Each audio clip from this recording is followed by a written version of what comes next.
आणि आता थेट जाऊयात आष्टीतील कार्यक्रमात सुरेश धस बोलतायत। अशोक खेडकर हे काही अधिकारी होते, निनाळे नावाचा सर्वेअर होता, सगळं मोडून तोडून टाकलं, माझी नडगी फुटली, 400 लोक वरून दगड मारतायत आणि एकटाच माणूस फक्त रस्त्यावरती होता, तो मी सुरेश धस होतो।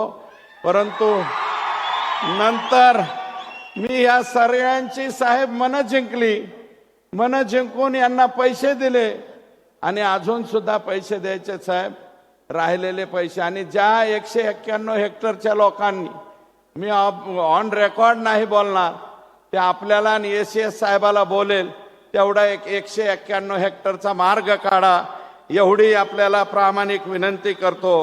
आणि साहेब, याच्यामध्ये आम्हाला ज्या कालावधीत 2013च्या पुढं फडणवीस साहेबांनी मदत केली, रामदास कदम या खात्याचे मंत्री होते, मला वाटतं ते खातं आता पंकजाताईंकडे आहे, त्या खात्याने मदत केली, त्याच्या परवानगीच्या बाबतीत मदत केली। आणि अध्यक्ष महोदय, म्हणजे आता इथं पण अध्यक्ष महोदय, मुख्यमंत्री महोदय, आदर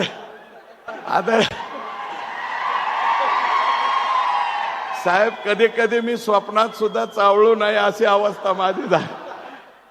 आदरणीय मुख्यमंत्री महोदय, जवळपास 2014ला मी पडलो, तर 2024 पर्यंत या खुंटेपाळ साठवण तलावावर तुम्ही जे बसलेला आहात, याच्यात फक्त 2% काम झालं आणि मी निवडून आल्यावर 23% काम झालं आत्ता।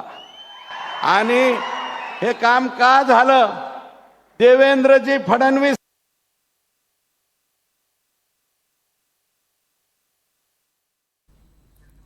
साहेब, तर आज मुख्यमंत्री बीड दौऱ्यावर आहेत। मंत्री होते, पंपिंग मशिनरी असेल, ज्याची एका दिवसात आपण सांगितल्याच्या नंतर आणि एसीएस एका दिवसात परवानगी मिळाली। आणि हे एवढं मोठं काम साहेब, 40% काम झालंय। आणि तुमच्या हस्ते बोगद्याचं सुद्धा आता शुभारंभ झालेला आहे।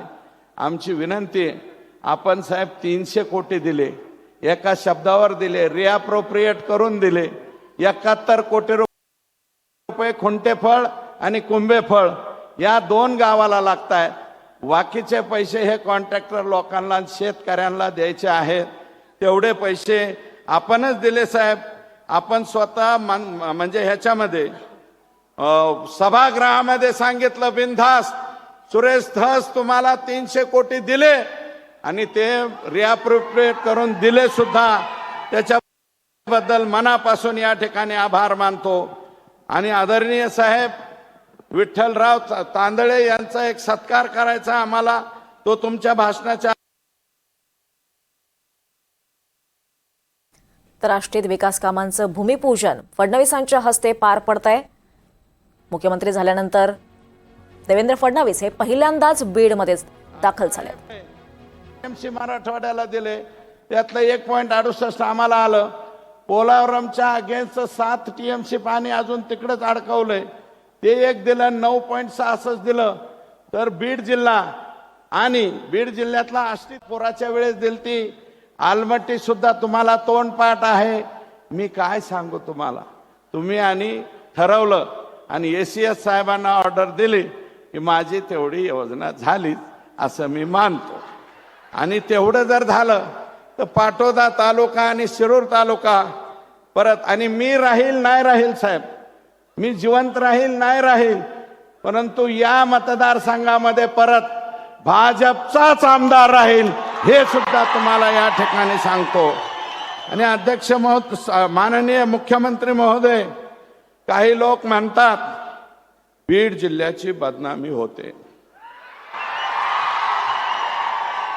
बीड जिल्ह्याची बदनामी होते, पण साहेब, या जिल्ह्याने क्रांतिसिंह नाना पाटलांना निवडून दिलं, या जिल्ह्याने रखमाजी पाटील गावडेंना निवडून दिलं, ज्यांचं गाव 3 किलोमीटर अंतरावर आहे, धनगर समाजाचे होते ते, त्यांना या जिल्ह्याने निवडून दिलं। माननीय केशर काकू क्षीरसागरांना या जिल्ह्याने निवडून दिलं, या जिल्ह्याने बबनराव ढाकणे साहेबांना निवडून दिलं, या जिल्ह्याने प्रमोदजी महाजन साहेब एवढा उंचीचा माणूस या जिल्ह्याने दिला। आणि गोपीनाथरावांचं तर काय सांगायचं, गोपीनाथराव मुंडे साहेबांनी एवढा नेता, पहाडा एवढा नेता या जिल्ह्याने दिला साहेब. आणि इथं आज जो आपण कार्यक्रम घेतोय ना, ही जमीन चालली होती रक्षा मंत्रालयाकडे. 3 दिवस साहेब माझ्यासाठी तिथं झोपून राहिले. प्रमोदजी मंत्री होते, मी आमदार होतो पहिल्या टर्मचा. धोंडे साहेब पाय निघाले होते.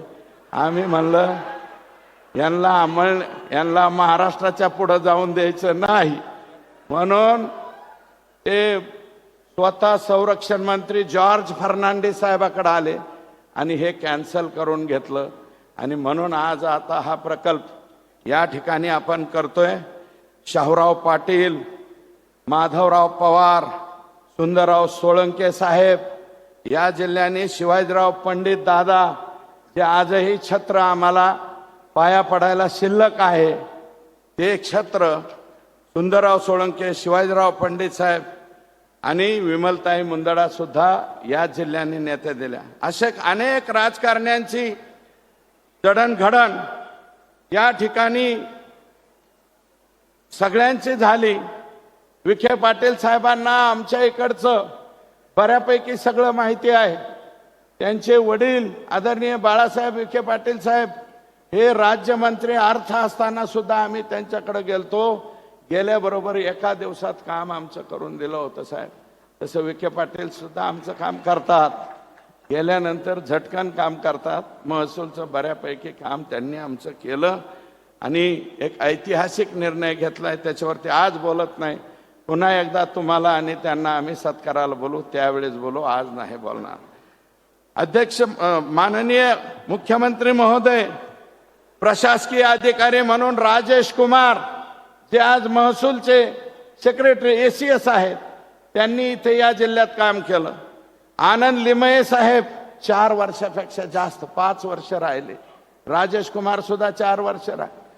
सुनील केंद्रेकर साहेबासारखा माणूस इथं 4 वर्षापेक्षा जास्त राहील.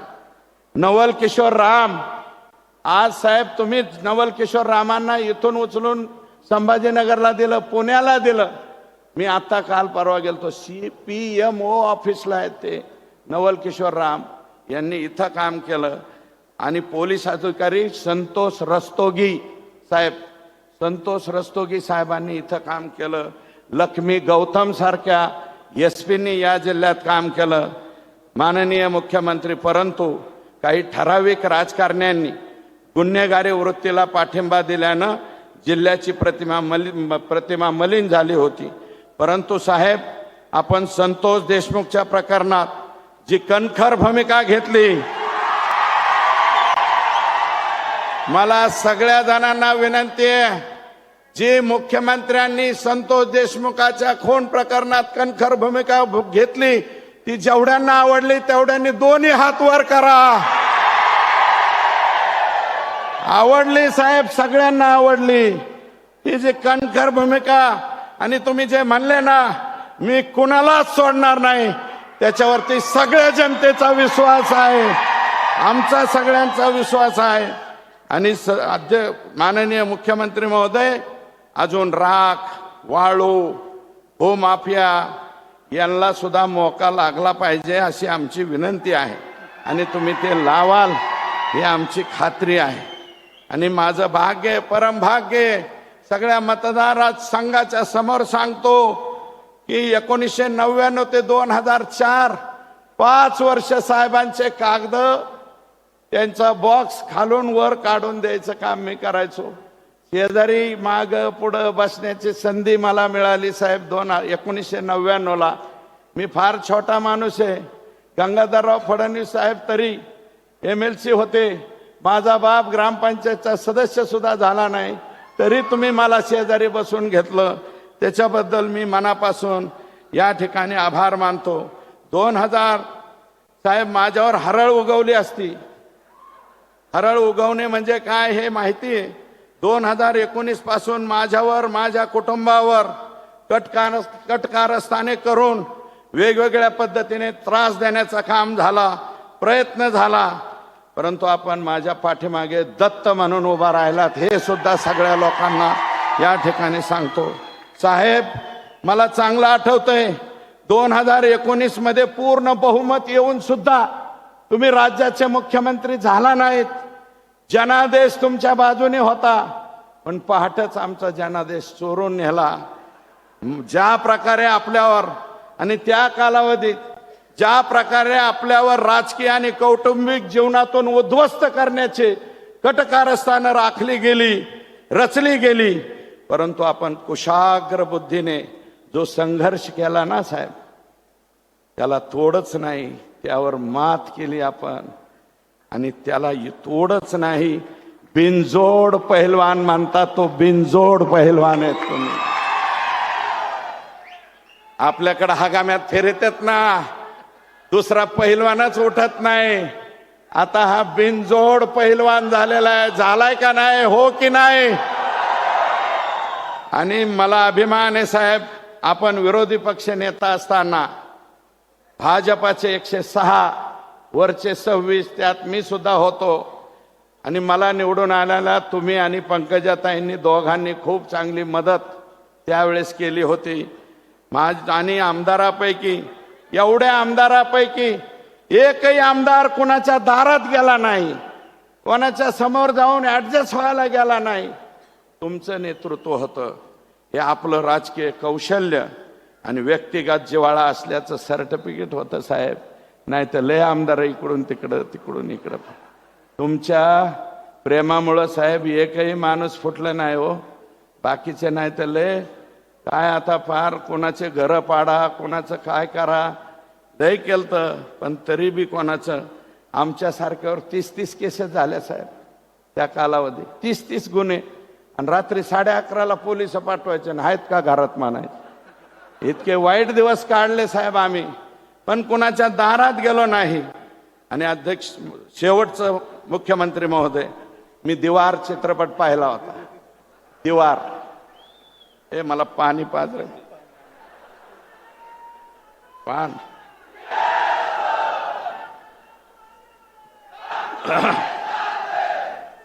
दीवार पिक्चर बघितला होता साहेब मी कॉलेजच्या जीवनाच्या काळात.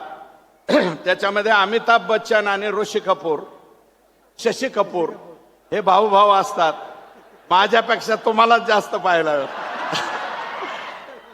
निरूपा राय त्यांची आई असती. शशी कपूर इन्स्पेक्टर दाखवले आणि अमिताभ बच्चन जरा झंटा भांटा दाखवला. तर अमिताभ बच्चन शशी कपूरला म्हणतो, मेरे पास गाड़ी है, नौकर है, चाकर है, पैसा है, धन है, दौलत है, तेरे पास क्या है? त्यावेळेस शशी कपूर म्हणतो, मेरे पास माँ है, मेरे पास माँ है. तसा आईचा आशीर्वाद तुम्हाला आतापर्यंत भेटतोय साहेब. तुमच्या इतका नशिबान कोणीच नाही. माझी तर आई बी गेली, माझी आई गेली, माझे वडील गेले, पण माझी दुसरी आई मात्र जिवंत आहे. आणि माझी आई मी लपवली नाही साहेब. सभागृहामध्ये तुम्हाला विचारलं मी, माझ्या आईचं नाव घेऊ का? मी माझ्या दुसऱ्या आईचं सुद्धा नाव घेऊ. माननीय साहेब, आता मला त्यावेळेस बऱ्याच जणांना आशा होती, याला काहीतरी मिळतंय काय नो, याला काही मिळतंय काय नो, काहीतरी मिळतंय.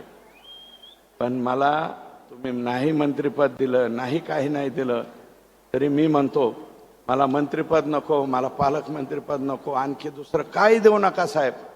फक्त हे 4 TMC आणि तिकडचं 3.5 TMC. आणि हिनवतेत साहेब, मला हिनवतेत. याचं काय मुख्यमंत्र्यापाशी, याचं काय मुख्यमंत्र्यापाशी. मला म्हणते तेरे पास क्या है? तर मी म्हणतो, मेरे पास देवेंद्र फडणवीस साहेबाचा आशीर्वाद आहे. आणि हा आशीर्वाद असाच ठेवा एवढीच विनंती करतो आणि थांबतो. जय हिंद, जय महाराष्ट्र. धन्यवाद सर. जोरदार टाळ्या धस साहेबांसाठी झाल्या पाहिजे.